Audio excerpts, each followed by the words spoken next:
BFM Business, BFM Patrimoine, la polémique. Nicolas Dose, bonjour. Bonjour.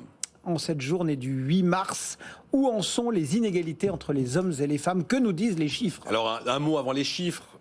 De gros progrès réalisés depuis quelques années, une bonne dizaine d'années, de gros progrès à réaliser encore. J'ai regardé les chiffres. Ce qui est un peu compliqué, c'est que vous avez des chiffres qui rassurent et des chiffres qui désespèrent. Alors, prenons quand même un baromètre de qualité, celui de la plateforme mondiale de l'emploi Glassdoor, qui a regardé avec un souci de la stat assez pointu ce qui se passe en France, mais dans d'autres pays. Vous prenez des hommes et des femmes qui ont des parcours et des diplômes identiques. Juste ça. On est sur un écart, évidemment, au détriment des femmes, entre 9 et 10%.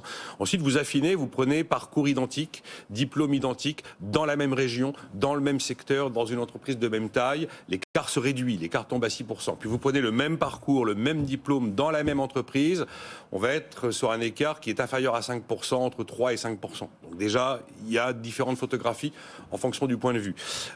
Après, un chiffre tout à fait... Sauf que la dernière photo, elle ne doit pas courir les rues.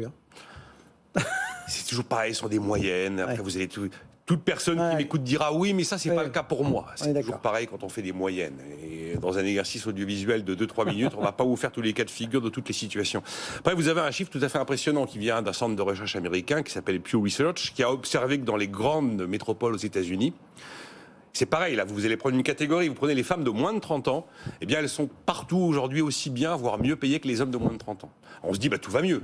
Puis vous prenez PwC, qui a observé un petit peu dans les pays de l'OCDE les progrès réalisés depuis 10-15 ans, depuis 10 ans en fait. Et PwC arrive à la conclusion de dire qu'au rythme auquel les progrès sont observés dans les pays de l'OCDE, le jour où on arrive à la parité totale salariale entre les hommes et les femmes, c'est dans 50 ans. Et là, vous vous dites patatras, décidément, on n'y est pas. Donc voilà ce que disent les chiffres, si vous voulez. Bon. Et pour les postes à responsabilité? Alors les postes à responsabilité, clairement, c'est l'Europe le meilleur élève des pays. Je regarde les pays de l'OCDE, parce que si vous regardez les pays hors OCDE, c'est purement catastrophique, c'est moyenâgeux. Donc dans les pays de l'OCDE, c'est l'Europe qui est le meilleur élève, et en l'occurrence la France. La France, puisqu'on a maintenant 44% de femmes dans les conseils d'administration. En 2010, c'était 12%. Ça a quand même sacrément changé, hein. Ça a plus que triplé. Et puis, pareil pour les comités exécutifs dans le SBF 120. On est monté à 22% de présence féminine. Alors, que 22%, vous me direz. En 2009, c'était 7%. Donc il y a vraiment des progrès qui ont été observés. Après, il y a un autre indice que j'ai retenu du cabinet Equilip qui a comparé des grandes entreprises, donc des très grandes, dans 23 pays, l'équivalent du CAC 40 dans les autres pays. Et là, c'est la France qui arrive en tête en matière d'égalité hommes-femmes. Ils ont un top 10 de multinationales. Le top 10 des multinationales qui coche, on va dire, tous les critères dans leurs critères. Ils ont retenu 19 critères dans lesquels il y a le salaire, dans lesquels il y a la présence dans les postes à responsabilité. Donc, dans le top 10 des entreprises qui cochent tous les critères, il y a 3 françaises qui sont L'Oréal, Kering et Orange. Donc on se dit, quand même, sacré progrès. Et puis vous regardez, il n'y a que 3 patronnes dans le CAC. À la tête d'Engie, de Veolia et d'Orange. Donc on se dit, décidément, non, tout va mieux, mais le compte n'y est pas. Voilà ce que disent un peu désespérément les chiffres. Est-ce que ça veut dire que ce qui a été entrepris depuis plusieurs années est inefficace? Non, c'est pas inefficace. Vous prenez la loi Copé-Zimmermann en France 2011, elle a donc un peu plus de 10 ans. Objectivement, si elle n'avait pas eu lieu, on n'en serait pas là. Et on voit qu'à partir du moment où un texte de loi arrive, ça crée un débat national. Quand le débat national s'installe, ça crée aussi de la prise de conscience. Et évidemment, la loi est une contrainte, mais aussi une incitation. Et quelquefois, ça réveille des gens qui ne s'étaient juste pas posé la question. Et par exemple, donc, aujourd'hui, on est à 44% de femmes dans les conseils d'administration.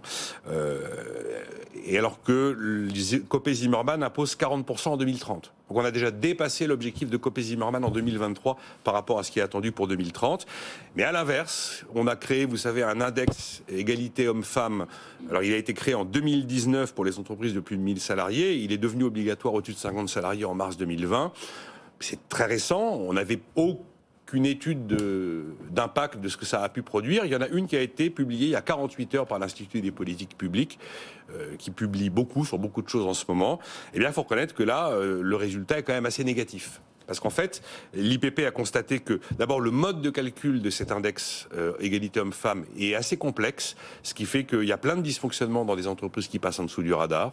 Il y a aussi dans ce mode de calcul, compte tenu de la complexité et des... C'est pareil, vous avez un mode de calcul, un index, vous avez plein d'entreprises et plein de cas particuliers. Et donc, il y a la situation où vous allez cocher non calculable. C'est prévu dans l'index. Pour moi, pour mon entreprise, compte tenu de sa morphologie, c'est non calculable. Sans compter que quelquefois c'est compliqué à calculer. Et on s'est rendu compte, par exemple, que si vous constatez un écart de 4%, 5% de salaire, ben, comme c'est assez peu, dans l'index on met 0. Mais ils sont là les 5% quand même. Oui, bien sûr. Et donc à l'arrivée, ça donne une note moyenne de 86%, sachant que la sanction tombe en dessous de 75%. Donc on se dit très bonne note, les entreprises sont des très bons élèves. Oui, sauf que l'IPP a regardé les entreprises qui étaient contraintes de publier l'index et celles qui ne sont pas, sans compter celles qui devraient le publier, qui ne le publient pas. Et la mécanique de sanction n'est pas forcément très, très efficace derrière. Il y a celles qui doivent le publier, celles qui ne doivent pas le publier. Et les problèmes d'égalité ou d'inégalité hommes-femmes sont à peu près similaires dans les deux cas. Donc l'index, objectivement, peut mieux faire, même s'il est sans doute bien de le mettre en place. Parce qu'il est vrai que quand vous mettez comme ça des systèmes en place, vous avez franchement des entreprises où on ne s'était jamais posé la question. On se dit, tiens, mais quand même, c'est vrai, regardons. Il y a des entreprises qui ont regardé, qui ont pris leurs effectifs et qui ont constaté des vrais problèmes qu'il fallait corriger. Bon. Vous allez aussi trouver l'entreprise qui va constater les problèmes et qui va se faire un plaisir de ne pas les corriger. Tout existe. En tout cas, il y a 3 points noirs vraiment à corriger si on doit les stigmatiser.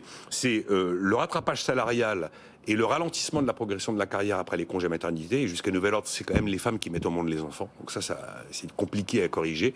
Et puis également le fait qu'il est très fréquent de trouver 0 femme dans les 10 premiers salaires de l'entreprise. Nicolas Dose, et puis un dernier chiffre, tiens, dans votre Kirill du départ, vous pouvez rajouter le Forum économique mondial qui dit qu'actuellement, les femmes devront encore attendre plus de 130 ans avant de connaître un monde égalitaire. Ah bah oui, PVC c'était 50 ans. Bah, 130 ans. Remarque, on n'est pas pressé du coup, diront certains. Je provoque. Qu'est-ce que c'est qu'un siècle, hein, c'est ça, oui.